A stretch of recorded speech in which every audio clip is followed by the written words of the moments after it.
నమస్తే గురుగారు. శుభోదయం గురువు గారు. క్లియర్‌గా ఉందండి. ధ్యానం చేసుకున్నారా కాసేపు? చేసినా గురుగారు ఇప్పుడే. అఫర్మేషన్ స్టార్ట్ చేశారా? Compulsory pen paper compulsory.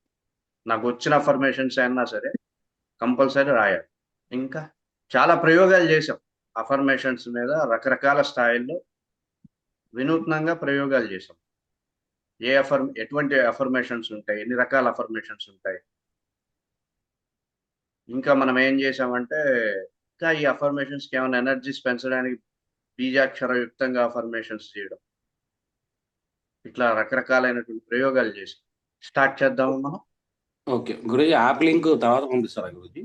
పంపిస్తాను. నాకు వాట్సాప్ లో మెసేజ్ చేయండి. యాప్ లింక్ ఏముంది, ప్లే స్టోర్ లో చిత్తూరు క్రియాయోగాన్ని కొట్టినా వస్తుంది. పాము లాగా ఉంటుంది లోగో. ఓకే. ఆ పాము అనేది మన రహస్యం అన్నమాట. అదొక అందులో ఒక ఇన్ఫర్మేషన్ రహస్యంగా దాచాము. మేము వెతకాలా గురుజీ అది? వెతకక్కర్లా, అది ఇన్ఫర్మేషన్ అందులో ఉండే లాజిక్ తెలుస్తుంది. అది ఆ పాముని గమనిస్తే ఓకే. మీకు అర్థం. మూలాధార ఎనర్జీ సెంటర్ ని మనం ఎనర్జైజ్ చేసుకోవాలి. మూలాధారం అనేది ఎక్కడ ఉంటుంది అంటే ఇట్లా పిడికిలు బిగించి చక్కగా వెనక వైపు ఉంచితే, నేలకు తగిలేటట్టుగా పెడితే, ఈ చూపుడు వేలుకి సంబంధించిన కణుపు మన నడుం భాగం దగ్గర సెంటర్ కి ఎక్కడైతే కనెక్ట్ అవుతుందో, టచ్ అవుతుందో వెంటనే అక్కడ మూలాధార శక్తి కేంద్రం యొక్క స్థానంగా గుర్తించాలి. ఇక్కడ కుండలిని అనేది పుడుతుంది. ఇక్కడ కుండలిని అనేది పుడుతుంది. ఏమవుతుంది? కుండలిని అనేది పుట్టేటటువంటి క్షేత్రం అన్నమాట. అది ఎప్పుడైతే బలంగా ఉంటుందో భౌతికం అనేది మనకి అనుకూలంగా ఉంటుంది. భౌతికత్వం అనేది, భౌతికంగా ఫిజికల్ గా ఉండేటటువంటి ఎన్విరాన్మెంట్ ఏదైతే ఉందో అది నీకు అనుకూలంగా ఉంటుంది. అది బలహీనంగా ఉంది అంటే ఫిజికల్ ఎన్విరాన్మెంట్ అనేది నీకు సహకరించదు, వ్యతిరేకంగా ఉంటుంది. దాన్ని మనం ఎనర్గైజ్ చేయాలి. దాన్ని ఎనర్గైజ్ చేయడానికి రకరకాలైనటువంటి పద్ధతులు ఉంటాయి. అర్థమైందా? ఎప్పుడైతే ఒక ఎనర్జీ సెంటర్ దగ్గర ఉంటుందో అప్పుడు ఆ ఎనర్జీ సెంటర్ ఎనర్గైజ్ అవుతుంది. ఎప్పుడైతే ప్రాణశక్తి అనేటటువంటి ఎనర్జీ సెంటర్స్ దగ్గర ఉండదో అప్పుడు ఆ ఎనర్జీ సెంటర్ బలహీనం అవుతుంది. ఇది లాజిక్. అర్థమైందా? ఇప్పుడు మనకి ఆజ్ఞకి సంబంధించిన సమస్యలు వచ్చినాయి, అప్పుడు ఏం చేయాలి? ప్రాణశక్తిని ఆజ్ఞ దగ్గర ఉంచాలి, అంతే. ఇక మిగతా హీలింగ్ పార్ట్ అంతా అది చూసుకుంటుంది, మనం ఏం చేయక్కర్లా. అర్థమవుతుందా? థైరాయిడ్ సమస్యలు వచ్చినాయి, థైరాయిడ్ సంబంధించిన సమస్యలు, ఈ రకరకాలైన భుజాల నొప్పులు, సర్వికల్ స్పాండిలైటిస్, హార్మోనల్ ఇంబ్యాలెన్స్, ఇవన్నీ కూడా విశుద్ధికి సంబంధించి. ఏం చేయాలి మనం? ప్రాణశక్తిని విశుద్ధి దగ్గర కూర్చోబెట్టడమే. అంతకు మించి చేసేదేం లేదు. విశుద్ధి దగ్గర ప్రాణశక్తి ఉంది అంటే ఇక హీలింగ్ ప్రాసెస్ స్టార్ట్ అయింది.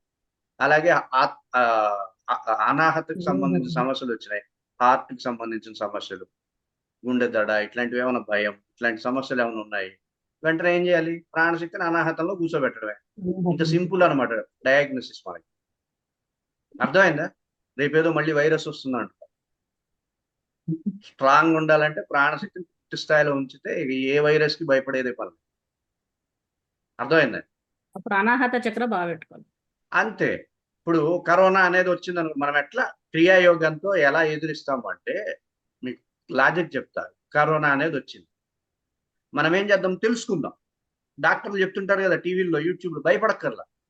కరోనా అనే క్రిమి శ్వాస మీద ఇంపాక్ట్ చూపిస్తుంది, శ్వాసకోశం మీద, హార్ట్ మీద ఇంపాక్ట్ చూపిస్తుంది అని అంటున్నారు కదా. అప్పుడు ఏ ఎనర్జీ సెంటర్ అని దాని అర్థం? అనాహత. సో మనం ఏం చేయాలి? అనాహతం దగ్గర ప్రాణశక్తిని ఉంచేటట్టుగా మనం ప్రిపేర్ అవుతూ ఉంటే ఇక ఆ క్రిమి మనల్ని ఏం చేయాలి? సింపుల్, భయపడాల్సిన పనే లేదు, ఏమీ కాదు. ఇప్పుడు మీకు ఒక విషయం చెప్తా వినండి. ఒక గ్లాసులో నీళ్లు పోయండి, నిండుగా నీళ్లు పోయండి, ఓకేనా?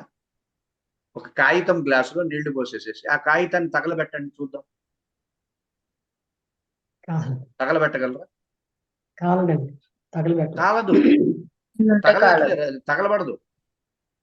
అర్థమవుతుందండి? ఒక ఎనర్జీ గనక ఆశ్రయిస్తే ఒక పదార్థాన్ని, ఒక వ్యవస్థని ఎనర్జీ ఆశ్రయించిందంటే ఆ వ్యవస్థని ఎవ్వరు ఏమి చేయరు. ఇది సృష్టిలో ఉండేటటువంటి సిద్ధాంతం. సో అనాహతం దగ్గర ప్రాణశక్తిని పెట్టేస్తాం, భయపడాల్సిన పనే లేదు. అర్థమవుతుందండి? దేనికి భయపడక్కర్లేదు. సో ఇది క్రియాయోగంలో ఉండేటటువంటి అలా మీరు గుర్తుపెట్టుకొని సమస్య ఏ ఎనర్జీ సెంటర్ దగ్గర ఉంది, ఏ ఎనర్జీ సెంటర్ డ్యామేజ్ అవ్వడం వల్ల వచ్చింది చెప్పండి. సమస్య ఏ ఎనర్జీ సెంటర్ వల్ల డ్యామేజ్ అవడం వల్ల ఏ ఎనర్జీ సెంటర్ దగ్గర వచ్చింది ఏ ఎనర్జీ సెంటర్ డ్యామేజ్ వల్ల నాకు ఈ సమస్య వచ్చిందో కనిపెట్టేసేసి ఆ ఎనర్జీ సెంటర్ దగ్గర ప్రాణశక్తిని పెట్టడమే. దానికి మనం పద్ధతులు చెప్పాం. ప్రాణశక్తిని అట్లా ఉంచడానికి ఏమేమి మెట్టుకోలు ఉంటాయి క్రియాయోగంలో అనేది మనం ప్రాక్టీస్ చేస్తాం. మీకు నాలెడ్జ్ తెలియాలి. ఎందుకు చేస్తున్నాం ప్రాక్టీసు? ఒక సైన్స్. ఇప్పుడు హెడేక్ వచ్చింది. హెడేక్ దేనికి సంబంధించింది?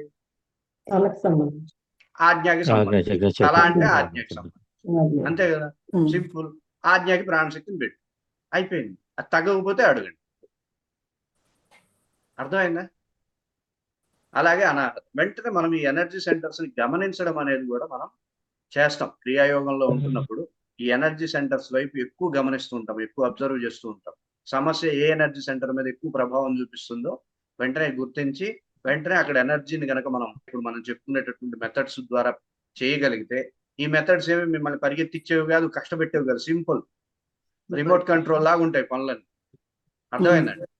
రిమోట్ కంట్రోల్ చేసే పనే మనం ఇప్పుడు చేస్తున్నాం. ఎనర్జీని రిమోట్ చేస్తున్నాం. వెంటనే ప్రాణశక్తిని అక్కడ పెట్టండి. మీరు ఏం కష్టపడక్కర్లా. ప్రాణశక్తి అక్కడ కూర్చుంటుంది, హాయిగానే ఉంటుంది, ధర్మం. వెంటనే హీల్ అవుతూ ఉంటుంది. అర్థమైందండి? ఇది మనకి తెలియాలి ఫస్ట్.